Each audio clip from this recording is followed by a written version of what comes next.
Bismillahirrahmanirrahim. Assalamualaikum warahmatullahi wabarakatuh. Bismillah, alhamdulillah, wassalatu wassalamu ala rasulillah wa ala alihi wa sahbihi wa man wala. Asyhadu an la ilaha illallah wahdahu la syarikalah wa asyhadu anna Muhammadan abduhu wa rasuluhu la nabiyya ba'da. Puji dan syukur selalu kita panjatkan kepada Allah yang Maha Ghafur, Allah yang Maha Rahman, yang Maha Rahim. Karena berkat limpahan taufik, hidayah serta inayah dari Allah Subhanahu wa taala, kita semua masih diberikan kesehatan, masih diberikan kekuatan, masih bisa menggunakan seluruh anggota badan kita untuk selalu mendekatkan diri kepada Allah Subhanahu wa taala. Salawat serta salam semoga kita limpahkan kepada baginda kita, yaitu Nabi besar Muhammad SAW, kepada para keluarganya, para sahabatnya, dan para pengikutnya sampai kelak di hari zaman. Amin ya rabbal alamin. Semangat pagi Ananda yang soleh dan solehah. Pagi ini dalam kegiatan pesantren Ramadan, insya Allah akan berbicara tentang masalah Al-Quran, dan temanya adalah Al-Quran sebagai pedoman hidup bagi umat manusia. Kalau berbicara tentang Al-Quran, tentunya kalian ataupun kita pasti sudah paham ataupun sudah tahu, karena sebagai umat Islam tentunya Al-Quran itu betul-betul menjadikan suatu pedoman bagi kita ataupun menjadi pegangan bagi umat Islam. Tetapi realita di dalam kehidupan manusia, kadang banyak juga yang Al-Quran itu serasa seperti bacaan yang aneh, ataupun mungkin kadang punya Al-Quran pun jarang untuk dibaca, apalagi diamalkan di dalam kehidupan sehari-hari. Maka sebagai seorang generasi Qurani, khususnya bagi para pelajar di SMK 13 ini, maka Al-Quran bukan sekedar hanya bacaan, ataupun Al-Quran bukan sekedar hanya pajangan, tetapi yang paling penting adalah ketika kita berbicara tentang Al-Quran, maka Al-Quran itu harus menjadikan ataupun harus dijadikan atau harus diamalkan di dalam kehidupan kita sehari-hari. Baiklah, sebelum kita lebih lanjut ke penjelasannya, maka perlu diketahui juga sebetulnya Al-Quran itu apa sih. Di antara kalian pasti banyak yang sudah tahu pengertian dari Al-Quran sendiri. Oke, Al-Quran secara bahasa ataupun secara etimologi itu berasal dari kata qara'a yaqra'u Qur'an. Artinya adalah bacaan. Sedangkan Al-Quran secara istilah ataupun terminologi yaitu kalamullah ataupun firman Allah yang diturunkan kepada Nabi besar Muhammad SAW melalui perantaraan malaikat Jibril, kemudian menjadikan pedoman hidup bagi kita semua, dan bagi yang mengamalkannya akan berpahala. Itu kalau dilihat dari pengertian Al-Quran secara istilah ataupun secara terminologi. Jadi paham ya pengertian Al-Quran.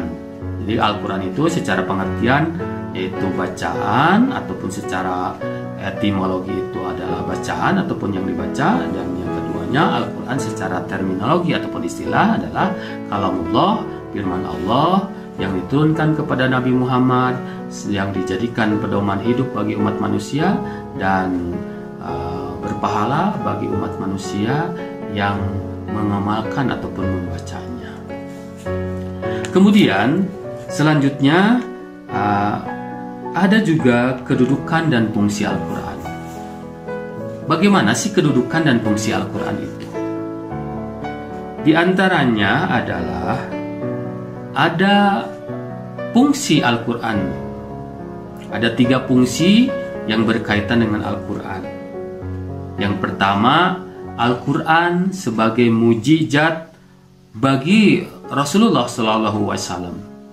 Ini dijelaskan di dalam Quran surat Al-Isra surat ke-17 ayat 88. Kemudian ada juga di dalam Quran surat Yunus surat ke-10 ayat 38. Itu fungsi yang pertama.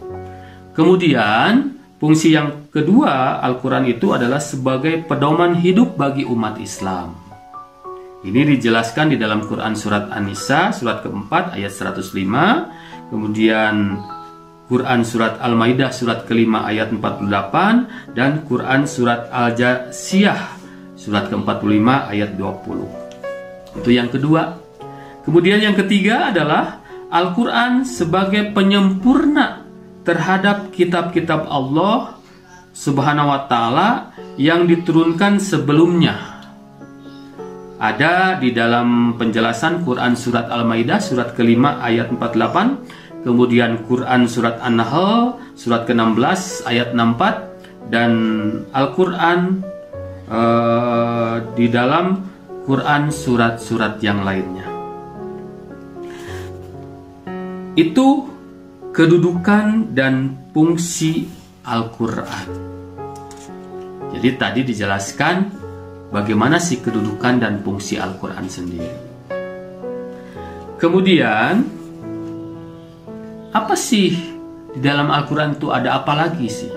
Di antaranya ada isi dari kandungan Al-Quran.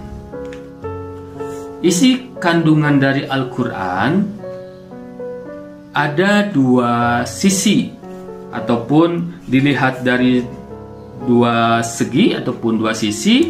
Di antaranya Al-Quran dari segi kualitasnya dan dari segi kuantitasnya. Dari segi kuantitas ataupun jumlahnya, Al-Quran itu terdiri dari 30 juz, 114 surat, dan 6.236 ayat. Ada juga yang mengatakan ayatnya 6.666 ayat. Sebetulnya tidak salah. Semuanya tadi yang 6.236 ayat, dan ada juga yang mengatakan 6.666 ayat, itu semuanya benar, ya. Kemudian dari segi kualitas, isi pokok Al-Quran terbagi menjadi 3 bagian, yaitu diantaranya berkaitan dengan masalah akidah. Isinya berkaitan dengan masalah keimanan. Ilmu yang mempelajari disebutnya ilmu tauhid atau ilmu kalam. Itu yang pertama. Kemudian yang kedua adalah berbicaranya tentang syariah. Isinya berkaitan dengan amaliyah yang mengatur hubungan antara Allah dengan manusia, ya, antara hubungan antara Allah, kemudian hubungan dengan sesama manusia, dan hubungan dengan alam sekitarnya. Ilmu yang mempelajarinya disebutnya ilmu fikih. Kemudian yang ketiga, di dalam Al-Quran itu berbicara tentang akhlak, yaitu tuntunan agar setiap muslim memiliki sifat-sifat mulia sekaligus menjauhi perilaku-perilaku tercela. Itu isi kandungan secara kualitas. Jadi sekali lagi tadi secara garis besar isi kandungan Al-Quran dibagi menjadi 2. Pertama, secara kuantitas, Al-Quran itu terdiri dari 30 juz, 114 surat, dan 6.236 ayat atau 6.666 ayat. Kemudian secara kualitas, ada 3 bagian Al-Quran itu, diantaranya adalah berbicara tentang akidah, atau berkaitan dengan masalah keimanan. Ilmu yang mempelajarinya disebutnya ilmu tauhid ataupun ilmu kalam. Kemudian berbicara juga di dalamnya adalah kaitannya dengan syariah ataupun hukum. Isinya berkaitan dengan amaliyah yang mengatur antara hubungan manusia dengan Allah, hubungan manusia dengan manusia, hubungan manusia dengan alam sekitarnya. Ilmu yang mempelajarinya disebutnya ilmu fikih, ya, karena kaitannya dengan masalah ibadah ataupun berkaitan dengan masalah hukum-hukum. Kemudian yang ketiganya ada yang namanya akhlak, yaitu tuntunan agar setiap muslim memiliki sifat-sifat mulia sekaligus menjauhi perilaku-perilaku yang tercela. Itu isi dari kandungan Al-Quran. Kemudian ada lagi di dalam keterangannya, jika ditinjau dari segi hukum syara ataupun hukum Islam, Al-Quran terbagi menjadi dua kelompok. Yang pertama yaitu berbicara berkaitan dengan hukum ibadah, ya. Kemudian yang kedua berbicara ataupun menjelaskan tentang hukum muamalah, yang mana di dalamnya ada satu hukum munakahat yang berkaitan dengan masalah nikah, kemudian hukum faraid yang berbicara ataupun menjelaskan tentang hukum waris, kemudian ada juga yang ketiganya hukum jinayah, yaitu berkaitan dengan masalah pidana, kemudian yang keempat hukum hudud, yaitu berbicara tentang perdata, kemudian hukum jual beli dan perjanjian. Selanjutnya ada juga hukum khilafah ataupun pemerintahan. Kemudian ada juga hukum makanan dan penyembelihan. Selanjutnya juga ada hukum aqdiyah atau pengadilan. Kemudian yang kesembilannya ada hukum jihad. Dan yang terakhirnya berbicara tentang hukum dauliyah ataupun antar bangsa. Itu jika ditinjau dari hukum syara. Jadi secara garis besar tadi Al-Quran dibagi menjadi dua, yaitu tadi ibadah dan muamalah. Muamalah sendiri dijabarkan lagi menjadi 10 poin yang berbicara tentang masalah muamalah, yaitu kaitannya dengan hubungan manusia dengan manusia. Selanjutnya, kategori surat di dalam Al-Quran dibagi menjadi dua. Pertama adalah surat Makkiyah dan yang kedua adalah surat Madaniyah. Surat Makkiyah adalah surat yang diturunkan di kota Mekah ataupun sebelum hijrahnya Rasulullah. Kemudian surat Madaniyah adalah surat yang diturunkan di kota Madinah atau setelahnya Rasulullah melakukan hijrah dari kota Mekah ke kota Madinah. Itulah beberapa penjelasan yang berkaitan dengan masalah Al-Quran. Nah, sebetulnya masih banyak yang memang perlu dijabarkan ataupun perlu dijelaskan. Tetapi Bapak hanya menjelaskan secara ringkas berkaitan dengan masalah Al-Quran.